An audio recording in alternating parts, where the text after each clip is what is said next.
Olá, meus queridos! Hoje vamos dar sequência ao filo Nematoda, mas a nossa ênfase será nas verminoses. Verminoses são o quê? São doenças causadas por vermes. Aqui, hoje, vamos abordar as doenças causadas pelos vermes nemateumintos.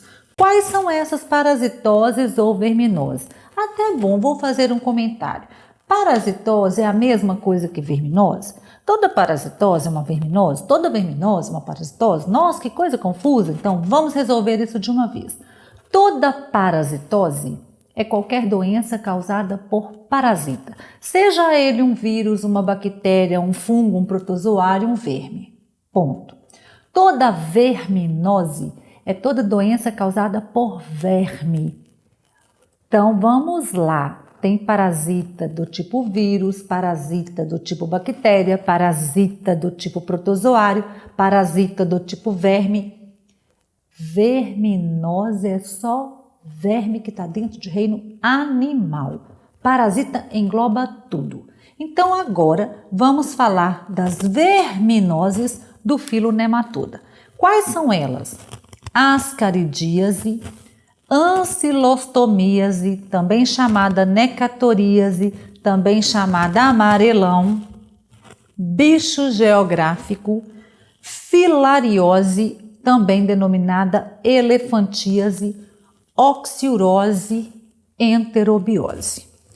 Bom, sobre cada doença, a gente vai retratar aqui quem causa, como é transmitido, como eu posso prevenir. Se eu consigo entender essa forma de transmissão, eu vou entendendo como o parasita vai reproduzindo, como cada verme tem seu processo de reprodução. Lembrando que por pertencer ao filo Nematoda, a maioria dos parasitas, a maioria dos vermes nematóides exigem apenas um hospedeiro para realizar o seu ciclo de vida, que nesse caso, quem é o hospedeiro? O homem enquanto espécie humana. A primeira verminose que vamos falar é a ascaridíase. A ascaridíase tem como agente causador o verme Ascaris lumbricoides. O verme Ascaris lumbricoides, popularmente, é chamada de lombriga. Esse verme aqui, ele é monexeno. Então, para ele desenvolver o seu ciclo de vida, ele exige apenas o homem como hospedeiro. Então, eu vou classificar como definitivo, intermediário? Não. Todo o ciclo reprodutivo do verme vai ocorrer apenas no interior do ser humano, do corpo humano. O verme do tipo lombriga apresenta dimorfismo sexual. O que é mesmo dimorfismo sexual? É quando eu vejo o animal e consigo diferenciar o macho da fêmea. Na lombriga macho, a região posterior do corpo, ela é arredondada, na verdade, enovelada, enroladinha, e nela tem a espícula. Para que serve a espícula? No momento da cópula ou reprodução ou acasalamento, o macho pega a fêmea, enrola a espícula na fêmea, introduz essa espícula para transferir o gameta masculino para a fêmea e ocorrer a fecundação. Se eu estou falando que o macho transfere o gameta para a fêmea para a fecundação ocorrer, você já pode aí descrever. Opa, a fecundação então ela é cruzada, porque teve troca de gameta, o macho doou para a fêmea, e interna, porque vai ocorrer dentro do corpo da fêmea. A fêmea não tem extremidades do corpo diferenciado. Por que eu estou falando isso? Que nematoda é verme cilíndrico. Então, quem tem a extremidade enroladinha e presença de espícula é macho. Então, bateu o olho. Viu lá, lombriga. Extremidade posterior enrolada, tem espícula, é macho e acabou. E isso está evidenciando o dimorfismo sexual. Como o indivíduo da espécie humana adquire essa doença? Ou seja, como a ascaridíase é transmitida? Para que o indivíduo possa adquirir a ascaridíase, primeira coisa é ingestão de água ou alimento contaminado com ovos do parasita. Então, a forma de transmissão: ingestão de água ou alimento contaminados por ovos do parasita. No caso aqui, ovos de Ascaris. Uma vez que o homem ingeriu este alimento contaminado com os ovos da lombriga, ingestão, então estou falando de boca, faringe, esôfago, estômago, intestino e ânus. Então estou falando de tubo digestório. Uma vez que o homem fez a ingestão, esses ovos, eles vão até o intestino. E quando chega ao intestino, ele eclode liberando larvas. Só que no nematoda, as larvas mudam o seu estágio. No nematoda, as larvas tem L1, tem L2, tem verme que chega até o estágio 4 de larva. Cada vez que a larva vai mudando, representa que ela passou em um órgão e reproduziu assexuadamente. Passou em outro e evoluiu mais um pouquinho. Por quê? Porque este verme, quando ele chega, então olha, ele vai até o intestino, quem vai? O ovo eclode, libera a larva perfura a parede intestinal, cai na corrente sanguínea e vai passando em alguns órgãos e retorna até a faringe. Quando retorna à faringe é porque já passou pelo pulmão e produziu ali uma secreção. Então, quando esse indivíduo ele tosse, dá aquela secreção, ele deglute, ele faz a segunda deglutição e essa larva no estágio mais avançado volta ao intestino. Então, após a segunda deglutição, lá no intestino, essa larva vai se transformar em verme adulto. Verme adulto vai diferenciar em macho e fêmea. Se tem macho e fêmea no intestino, vai ter a fecundação e os ovos serão formados. Uma vez formados, as fêmeas realizam depósito de ovos, liberam os ovos no intestino, que serão liberados através das fezes, atingindo o ambiente. Então, como que é contaminado esse meio? Quando o homem defecar no ambiente e em suas fezes tiver lá ovos de lombriga. Esses ovos ficam lá no ambiente. E ao contaminar verdura, água ou qualquer outra fonte alimentar que a gente for ingerir, um novo ciclo reinicia. Veja bem, se eu falei que a ingestão de água ou alimento contaminados por ovos e os ovos foram liberados através das fezes, o que eu já posso deduzir? Uma forma de prevenção ou profilaxia. Saneamento básico.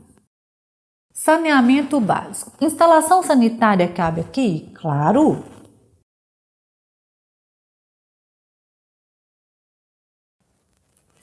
Outro cuidado: lavar bem os alimentos. Filtrar e ferver a água.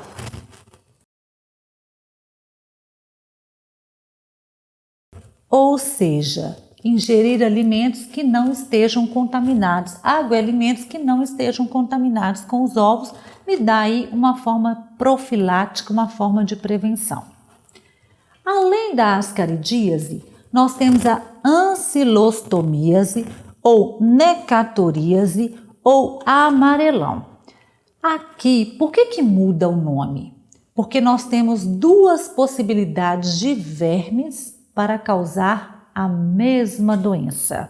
Como assim, dois vermes, a mesma doença? Sim, porque os vermes são de espécies diferentes, porém os sintomas que eles vão desenvolver no corpo são parecidos, então padronizou-se que é a mesma parasitose intestinal, porém com dois tipos de agentes causadores. E por que aparece esse nome aqui, amarelão? Porque esse verme aqui, gente, ele tem uma característica que é, ao fixar na parede do intestino, como ele tem na boca dele lâmina cortante, ele pode às vezes deixar ali uma liberação sanguínea. Então, ao raspar, ele dá uma ferida e o indivíduo costuma perder um pouquinho de sangue. Como ele perde sangue? Sangue tem a ver com oxigenação, com quadro de anemia, aí ganhou-se o nome de amarelão. Ou seja, fala, nossa, não está muito amarelo, deve estar com verme. Todo mundo já deve ter ouvido essa expressão. Quem causa a ancilostomíase ou necatoríase? O Necator. O Necator ou Necator americanus e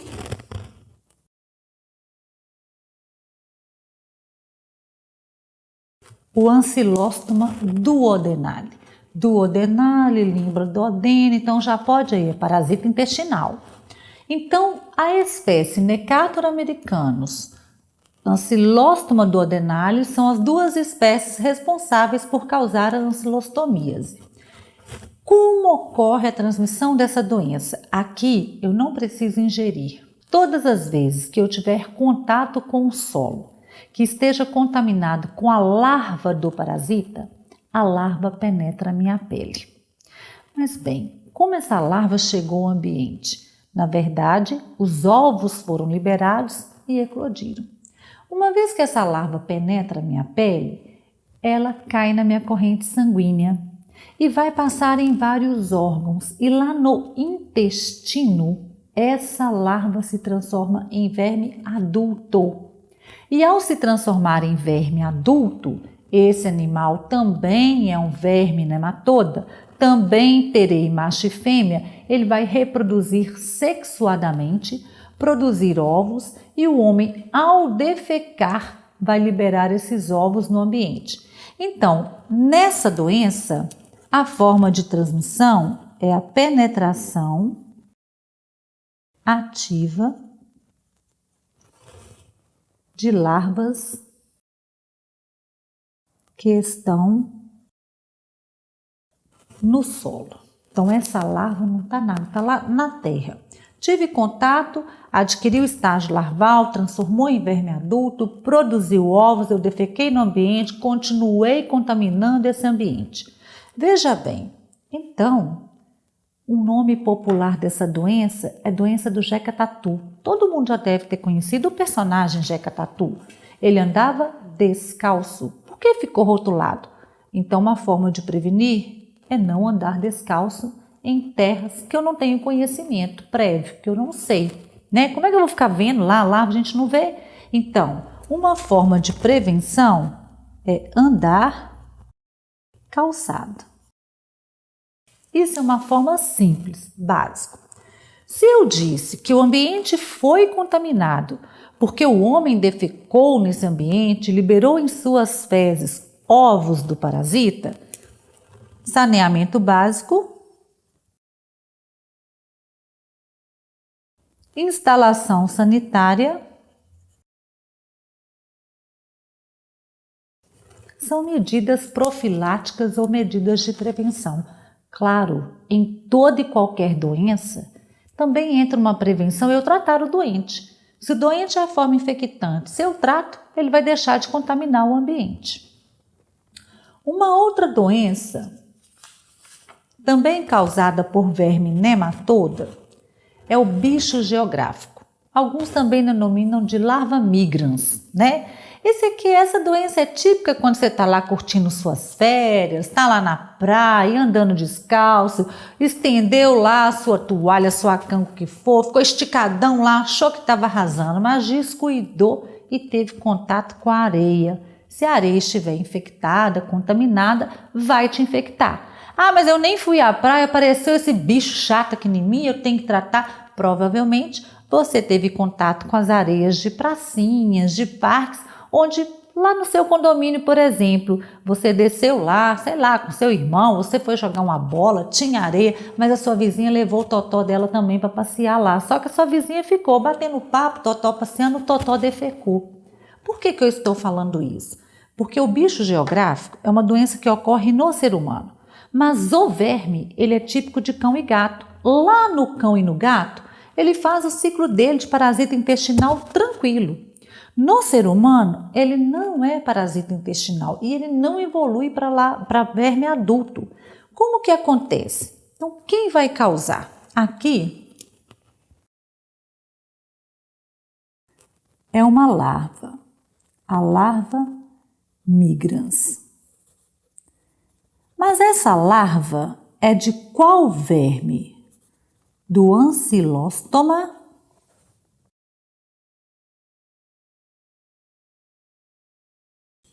Então veja bem, quem é o agente causador? A larva migrans do Ancylostoma brasiliensis. Ancylostoma duodenale é lá da outra doença. Aqui é o mesmo gênero, porém outra espécie. O Ancylostoma brasiliensis é um parasita intestinal do cão e do gato.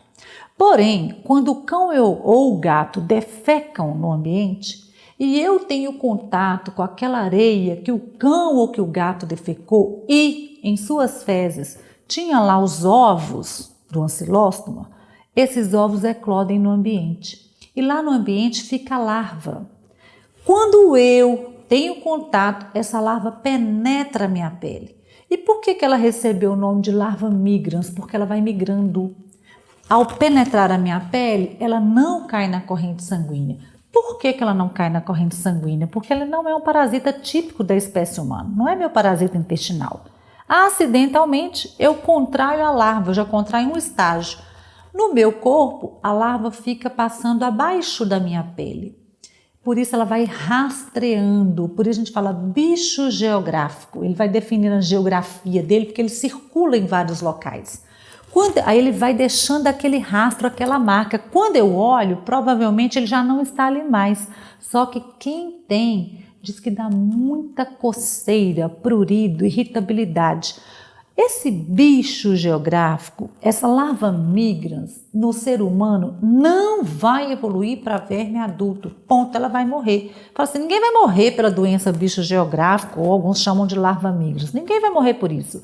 Vai chegar um momento que essa larva, por não encontrar nutriente, ela acaba morrendo. Mas até lá eu tenho o desconforto do rastreamento, da irritabilidade. Então existem algumas pomadas, alguns sprays que eu aplico na tentativa de secar mesmo aquela irritabilidade e a própria larva.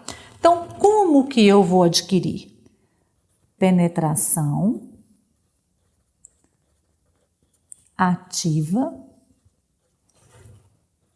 de larvas do ancilóstoma. Então eu não terei o verme adulto. No meu corpo é somente a larva. Se tudo aconteceu quando eu tive contato com o solo, que o gatinho ou o cão defecou, então eu já sei uma forma de prevenir: evitar contato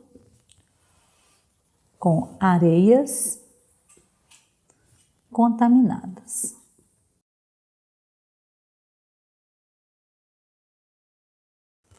Claro, para ter a larva tem que ter tido o ovo. O que mais que eu posso fazer para prevenir? Evitar que cães e gatos defequem no ambiente. Ele nunca vai chegar a verme adulto no seu corpo. Ponto. Então, pessoal, como nós sabemos que quem está contaminando o ambiente é o seu totozinho querido, o seu gatinho amado, eu acho que nós mais que devemos ter uma responsabilidade ambiental.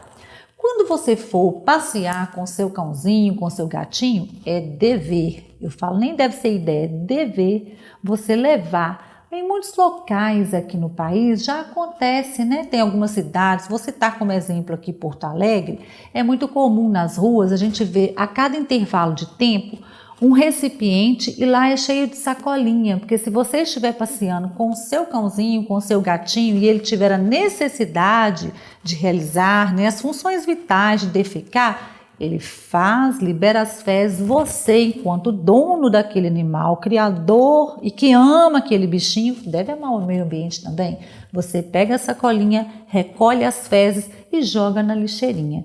Isso a gente contribui para o fator cidadania. É um processo mesmo de gente bem educadinha que preocupa não só com o cãozinho que ele gosta ou com o gatinho que ele ama também, mas com o ambiente onde ele vive, que aí tanto você quanto os seus bichinhos vão estar em sintonia com o meio. Mais uma das doenças aí ligadas à nematoda é a filariose elefantíase, com um padrão um pouquinho diferente. Por quê? Porque aqui vai depender de um transmissor. Pois bem, vamos definir. Quem é o agente transmissor? O agente transmissor é aquele que irá levar o causador até o hospedeiro. Então, nessa doença aqui, gente, vocês vão achar engraçado agora, porque o nome desse parasita é demais, né? Quem é o causador? É o verme Wuchereria Bancroft. Vai ser chique assim lá longe.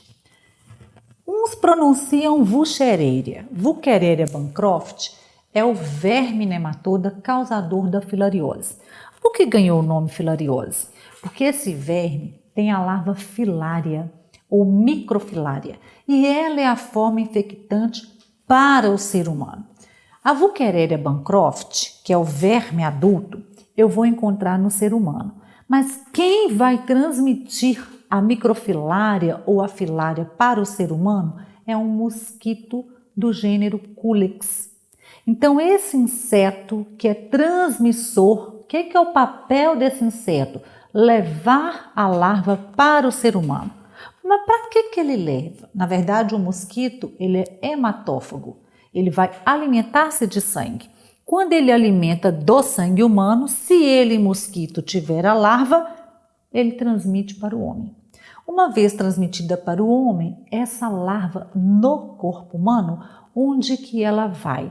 Ela se instala em vasos linfáticos. Aqui eu tenho que ressaltar para vocês qual é o papel dos nossos vasos linfáticos.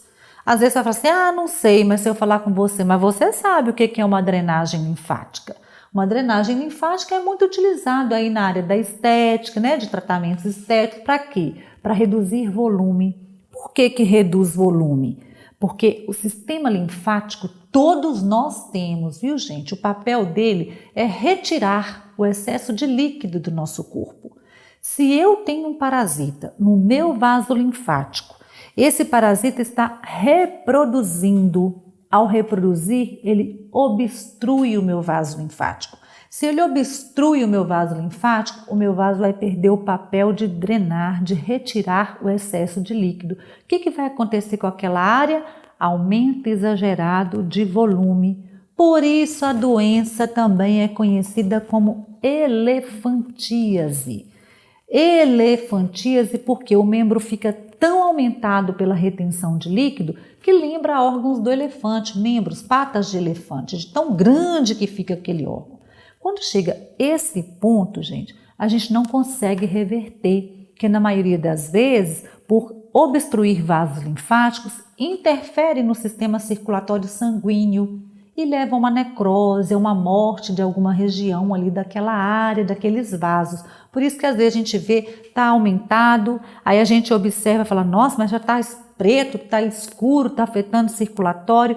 Tudo veio por causa de um quadro de elefantíase. Tem como tratar? Tem. Não precisa chegar no quadro de elefantíase, eu posso tratar desse verme.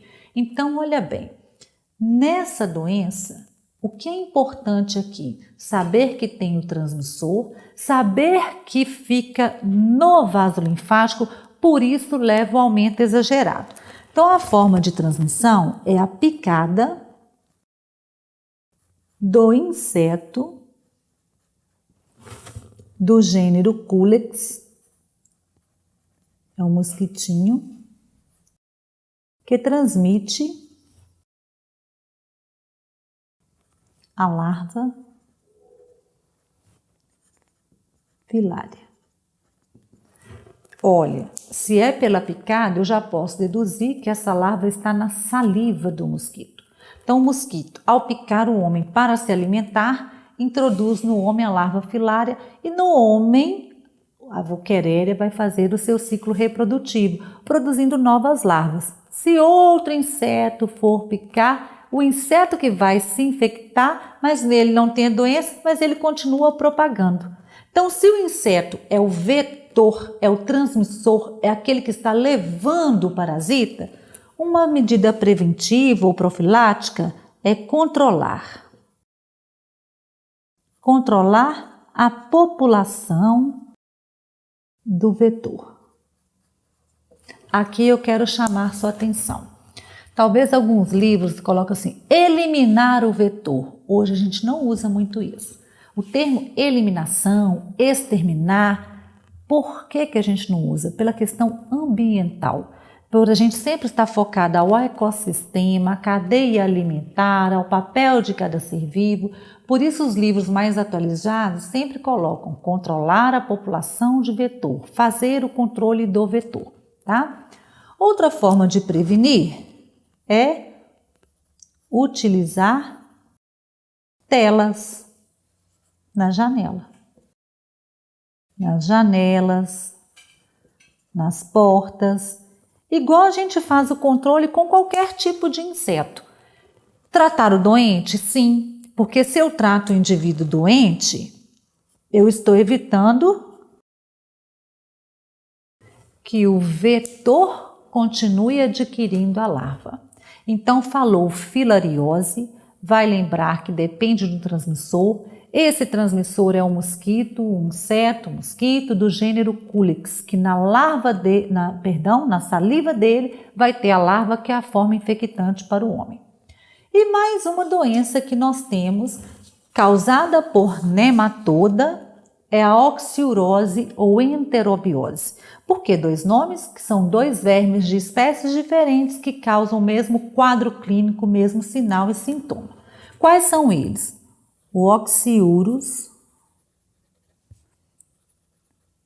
vermiculares,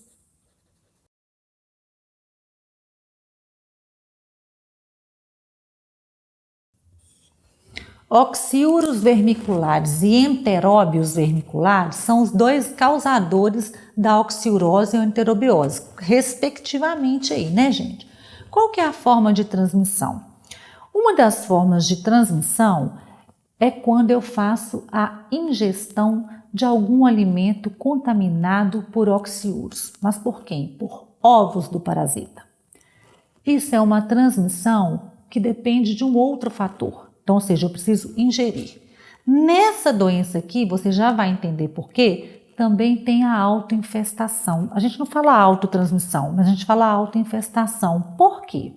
Quando eu faço a ingestão de água e alimentos contaminados por ovos de oxiurus, lá no meu intestino, o ovo eclode e libera a larva que evolui para verme adulto. Lá no meu intestino, o verme adulto irá reproduzir.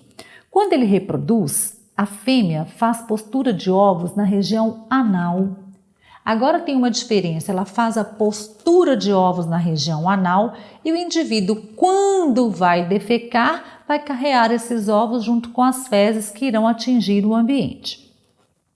Só que, ao realizar a postura de ovos, na região anal tem um prurido. O que é prurido? Coceira, irritabilidade muito intensa. Então, quando chega essa região, aí entra você, né, meu querido? O que você tem que fazer? É extremamente importante a questão de higiene pessoal. Por quê? Tem gente que vai ao banheiro, infelizmente usa, não lava as mãos, sai de lá, pega uma maçã e come. Se ele tiver com oxiurose, já era, meu querido, você está se reinfectando. Isso a gente chama de autoinfecção. Ou seja, eu tenho quadro clínico, não estou tratando, tenho a postura de ovos lá da fêmea, vou ao banheiro, defeco, não lavo as mãos corretamente, pego um alimento e estou comendo. Então, ou seja, os ovos que a fêmea estão liberando lá na minha região anal, eu estou ingerindo, não precisou de nada externo. E lógico que fora isso, tem também quando eu vou ingerir. Então, eu costumo dizer assim, às vezes você tem oxiurose aí e não está nem sabendo. Tá assim, não, mas estou com a coceira onde não deve. Vai procurar saber que isso pode ser um verme de simples tratamento, tá? para reduzir esse prurido, reduzir essa irritabilidade, e a fêmea você consegue aí eliminar mesmo o verme e ficar livre disso. Então, a forma de transmissão. A clássica é a ingestão de água ou alimento contaminado por ovos do parasita. Só que aqui eu vou colocar a observação para você. Pode acontecer, uns denominam autoinfestação, outros colocam autoinfecção. O que tem que ficar claro? Quando você coça a região anal, não lava as mãos, come o alimento que está lá infectado pelos ovos do parasita. Qual a forma de prevenir? Se tudo começa quando a pessoa defecou no ambiente, contaminou o alimento, então já sabemos. Instalação sanitária, saneamento básico, mas aqui nós vamos colocar higiene pessoal. A higiene pessoal aqui é fundamental, gente, porque às vezes você está num alto nível de infestação, tá? As fêmeas vão realizar a postura de ovos, cuidado com peças íntimas, com lençol compartilhado, isso tudo, porque os ovos você não consegue ver, mas ele está presente naquele meio que se você tiver contato, você vai se infectar. Pessoal, bastante doença, nenhuma para a gente adquirir, mas todas para sabermos. Espero que tenham aí aprendido bastante sobre essas verminoses que são fundamentais. Aguardo vocês na nossa próxima aula.